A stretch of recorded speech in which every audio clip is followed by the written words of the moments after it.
ಚಂದು ಹಳ್ಳಿ ತುಂಬಾ ಚೆನ್ನಾಗಿದೆ. ಊಟವು ತುಂಬಾ ರುಚಿಯಾಗಿದೆ. ನೋಡ್ ಲಕ್ಷ್ಮವ್ವ, ಮದ್ವೆ ಎಲ್ಲ ಮುಗ್ದೋಗೈತಿ. ಈಗ ಏನು ಮಾಡಂಗಿಲ್ಲ. ಮೊದ್ಲೋಗಿ ಸೊಸೆನ್ ಮಾತಾಡ್ಸೋಗು. ನೋಡು, ನಿನ್ ಸೊಸೆ ಎಷ್ಟ್ ಚೆನ್ನಾಗಿ ಕನ್ನಡ ಮಾತಾಡ್ತಾಳೆ. ಸ್ವಲ್ಪ ದಿನಕ್ಕೆ ಎಲ್ಲ ಕಲ್ತ್ಕೊಂತಾಳ ಕಣ.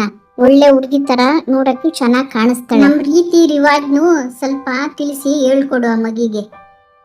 ಇನ್ನೇನು ಊರಿನ ಜಾತ್ರೆ, ಎಲ್ರೂ ಒಟ್ಟಿಗೆ ಹೋಗೋಣ. ನಾನು ಕರಿ ಹೋಗ್ಬೇಕಾರೆ. ಏನಮ್ಮ ರೋಸಿ, ನಾಳೆ ನಮ್ಮೂರಿನಲ್ಲಿ ಹಬ್ಬ ಜಾತ್ರೆ ಇದೆ. ನಾವೆಲ್ಲರೂ ದೇವಸ್ಥಾನಕ್ಕೆ ಹೋಗ್ಬೇಕು. ಅಲ್ಮೇರಾದಲ್ಲಿರೋ ಸೀರೆ ಹಾಕೊಂಡು ತಯಾರಾಗಿರೋ. ರೋಸಿ, ನಿನ್ಗೆ ಸೀರೆ ಹಾಕೊಳ್ಳೋಕ್ ಬರುತ್ತೆ ಅಲ್ವಾ? ಅಲ್ಲಿ ಊಟನೂ ಸಹ ಬೇರೆ ರೀತಿ ಇರುತ್ತೆ. ಪರವಾಗಿಲ್ಲ ಸ್ಯಾಂಡು, ನಾನು ನೋಡಿಕೊಳ್ಳುತ್ತೇನೆ. ಓ ಲಕ್ಷ್ಮವ್ವ, ಬೇಗ ಬಾ, ದೇವಸ್ಥಾನಕ್ಕೆ ಒತ್ತಾಗ್ತೈತೆ. ನಿನ್ ಸೊಸೆನೂ ಕರ್ಕೊಂಬ. ಅಜ್ಜಿ, ಹೇಳಿದೀನಿ, ಸೊಸೆ ತಯಾರಾಗ್ತಾವಳೆ, ಬರ್ತಾಳೆ. ರೋಸಿ, ಈ ಸೀರೆನಾಗೆ ನೀನ್ ತುಂಬಾ ಚೆನ್ನಾಗ್ ಕಾಣ್ತಾ ಇದೀಯ ಕಣ್ಮಗ. ನೋಡವ ರೋಜಿ, ಇವತ್ತು ನಾವು ನಮ್ಮೂರಾಗ ನಡೆಯೋ ಜಾತ್ರೆ ನೋಡಕ್ಕೆ ಹೋಯ್ತಾ ಇದೀವಿ.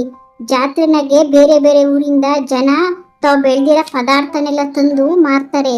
ಮಕ್ಕಳು ಆಟ ಸಾಮಗ್ರಿಗಳು, ತಿಂಡಿ ತಿನ್ಸು, ಹಿಂಗೆ ಎಲ್ಲಾನು ಇರ್ತೈತೆ.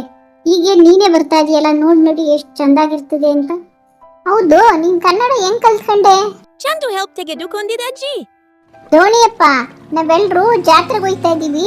ಆ ಕಡೆ ದಡಕ್ಕೊಸಿ ಬಿಡ್ತೀಯಪ್ಪ. ಹ್ಞೂ ಅಜ್ಜಿ, ಬಿಟ್ಟೇನು. ಓ, ಏನೋ ವಿದೇಶಿಯನ್ನೆಲ್ಲ ಕರ್ಕೊಂಡ್ ಬಂದ್ಬಿಟ್ಟಿದೀರಾ ಜೊತೆಗೆ?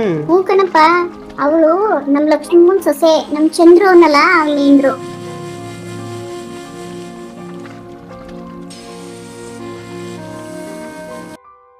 ಜಿ, ಆ ಕಡೆ ನೋಡಜ್ಜಿ, ಎಷ್ಟು ಸೂಪರ್ ಆಗೈತೆ. ನೀನು ಈ ಸಲ ನನ್ಗೇನು ಆಟ ಸಾಮಾನೇ ಕೊಡ್ಸಿಲ್ಲ, ಸಂತೆಯಲ್ಲಿ ಕೊಡಿಸ್ತೀನಿ. ಕೊಡ್ಸು ಬಾ, ಅಲ್ಲಿ ನೋಡು ಆಟ ಸಾಮಾನುಗಳು. ಪ್ಲೀಸ್ ನಮ್ಮ ಚಾನೆಲ್ ಅನ್ನು ಸಬ್ಸ್ಕ್ರೈಬ್ ಮಾಡಿ, ಲೈಕ್ ಮಾಡಿ, ಸಪೋರ್ಟ್